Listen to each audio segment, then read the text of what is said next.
И сите се вчудо невидени, вчашени од, да речам, тие нови светски случувања, бидејќи се наоѓаме во една, како да кажам, дури нереална и непредвидлива ситуација во која никој не би верувал дека може воопшто да се случи. Да, дека американскиот претседател заедно со неговата американска администрација и американска надворешна политика и дипломатија која тој ја води е многу поблагонаклонет кон политиката на рускиот претседател, Руската федерација и е на еден начин усогласена американската надворешна политика со руската надворешна политика визави европската политика, односно гледаме дека Соединетите американски држави де факто во вториот последователен мандат на Доналд Трамп се соочуваат со прекинување на тие добри односи со европските партнери. САД се одвојува од Европската унија, односно таа традиционалното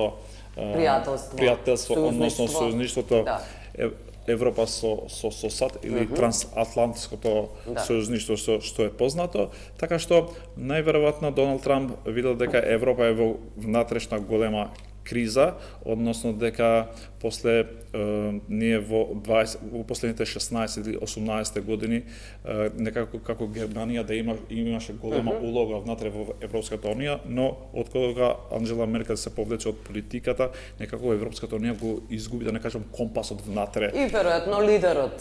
Да, и лидерот кој може да го води. Лидерката, односно. А во друга страна Макрон како најстар лидер таму во Европа, како во вториот мандат, веќе почнал и рейтингот да му падна на него, затоа и Доналд Трамп директно го нападнуваше него јавно, дека него веќе не го сака никој. Се уште не сме, да речеме, вклучени во играта. Може би ова сега со тој бордот за мир. Може би тоа ќе биде почетокот на еден процес каде што и ние, не знам дали баш Македонија ќе биде, но можно е да биде како вовлечена во таа голема игра.